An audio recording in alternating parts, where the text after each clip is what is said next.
J'ai toujours beaucoup lu depuis toute petite. J'ai toujours adoré lire sans raison particulière. Ça me permet de m'évader du quotidien, de pouvoir rentrer dans des histoires et ne plus penser à rien autour. Et à force de lire, je me suis dit que moi aussi, je voulais raconter mes histoires. Ça a été tout naturel d'écrire plutôt que de passer mon temps qu'à lire. Déjà, pour parler à mes parents, j'avais du mal à leur parler. Je leur écrivais des lettres chaque fois que j'avais des choses à leur dire. Du coup, je pense que ça vient de là. Alors, j'ai fait une formation romancière pro l'année dernière et je pense que tout est parti de là. Le premier roman, j'avais dans l'idée de l'écrire depuis très très très longtemps, mais du coup je l'avais laissé inachevé et je suis partie sur une autre thématique. De base, je voulais juste faire un roman d'amour entre deux femmes et grâce à la formation romancière pro, je me suis lancée dans le New Romance, donc un roman d'amour entre deux femmes mais avec des scènes érotiques, ce qui va être une toute première pour moi du coup.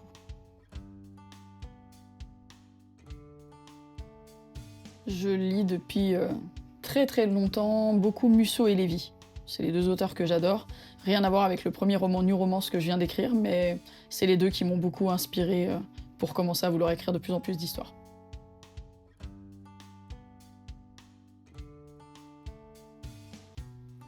Alors, j'ai pas de routine particulière étant donné que je suis en train de monter mon projet, donc je peux pas me donner une routine quotidienne là actuellement puisque le site est en train de sortir et qu'il faut que je commence à démarcher aussi pour trouver du monde pour les ateliers d'écriture. Mais en général, quand j'écris, il faut que j'ai un bon temps calme, un peu de musique en fond, parfois dans le silence.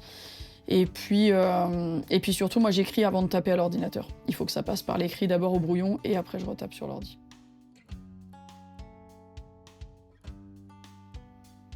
Alors, dans la vie du quotidien, des choses que j'ai déjà vécues, des choses que j'ai partagées, des choses que j'ai vues autour de moi, et puis un peu d'imaginaire. Je pense que du coup, j'ai le cerveau qui fuse avec plein d'idées et j'essaye de faire un mix de tout.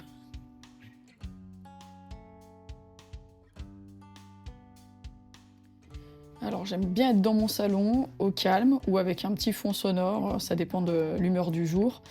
Et j'écris toujours sur un cahier avant de taper à l'ordinateur. Il faut que ça passe par mon écriture avant que ce soit tapé sur l'ordinateur. Oui, alors mon dernier roman qui va sortir là prochainement est une histoire d'amour entre deux femmes avec des scènes érotiques. Et, euh, et voilà, si vous vous abonnez aussi sur mon site, vous pouvez avoir l'avant-roman que j'ai écrit spécialement pour l'offrir à tous ceux qui s'abonneront sur le site, pour savoir comment les deux personnages se sont rencontrés. Et puis après, dans le roman, vous verrez ce qu'elles vivront ensemble. La rencontre entre les deux personnages et puis ce qu'elles vont vivre ensemble, quelques aventures, mais je vous inviterai plutôt à aller sur le site et le commander pour découvrir de quoi il s'agit.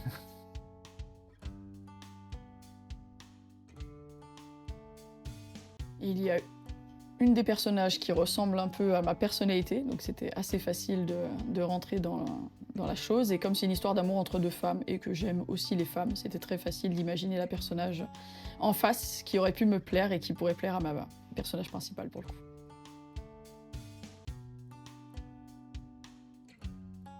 Alors le plus gros défi, c'est que du coup il va avoir le jour seulement là au mois de novembre et que ça doit faire à peu près 10 ans que j'ai commencé à l'écrire.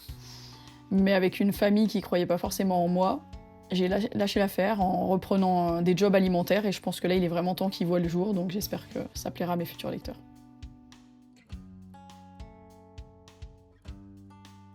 Alors ma plus grande réussite en tant qu'auteur, c'est que les éditions Percé, il y a une dizaine d'années, sortent deux de mes livres. Et puis entre deux, j'ai dû reprendre des jobs alimentaires, donc ça n'a pas donné suite. Et dernièrement, j'ai gagné un concours où on était à peu près 90 participants et on a été 9 à être sélectionnés. Et j'ai été le coup de cœur du jury. Le moment où j'ai gagné le concours, oui.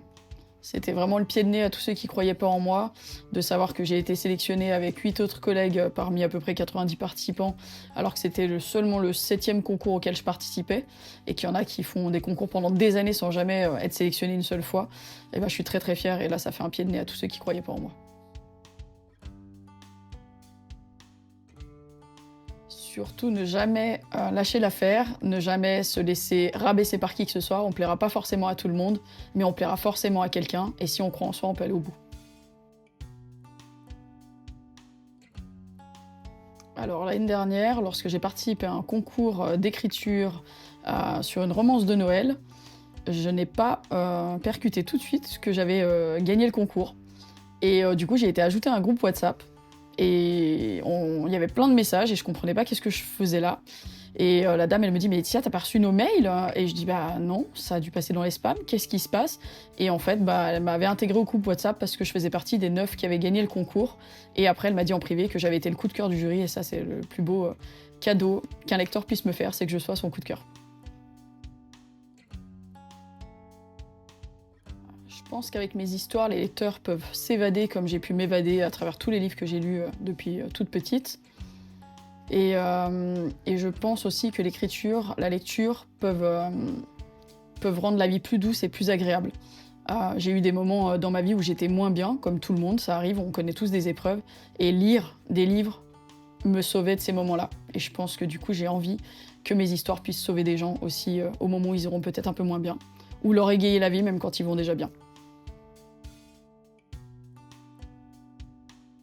J'ai déjà les idées pour plusieurs autres romans, dont le deuxième qui j'ai commencé l'ébauche, mais pour l'instant je suis en train de promotionner mon site et puis mettre en place mes ateliers d'écriture. J'espère le sortir d'ici fin 2025, mais oui, j'ai commencé déjà à l'écrire et j'ai déjà les idées, le titre, et déjà quelques autres idées pour d'autres futurs romans aussi, pour les années à venir. Oui, le deuxième roman est déjà en cours d'écriture.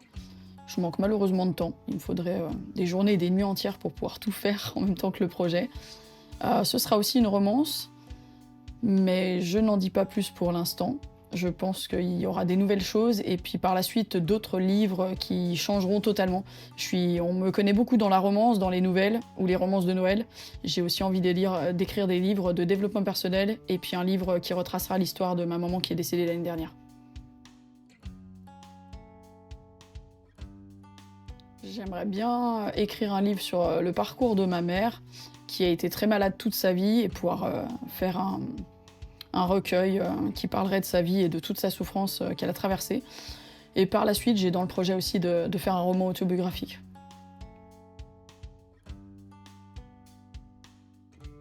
Alors au début, ça me touchait beaucoup, surtout quand c'est venu de ma famille qui n'a pas cru en moi il y a quelques années. Aujourd'hui, je n'en ai pas eu encore beaucoup parce que je démarre tout juste le projet. Mais je pense qu'il va falloir que je les gère de façon positive. Chaque critique arrive pour une raison, peut peut-être nous aider à améliorer des choses dans notre travail. Et puis on peut pas plaire à tout le monde. Donc ceux qui critiquent, bah, donnez-moi des critiques constructives, que je puisse changer ce qui a changé.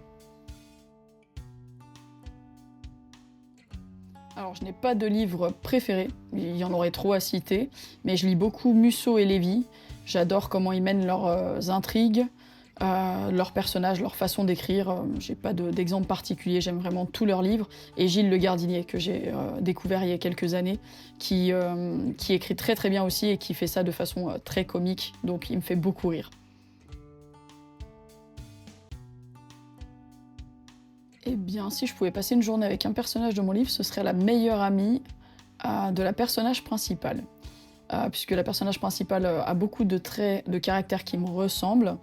Bah, dans la vie, on a des meilleurs amis, puis la vie passe, les gens montent dans le train, des gens en descendent, donc j'ai plus de vraiment meilleur ami fixe.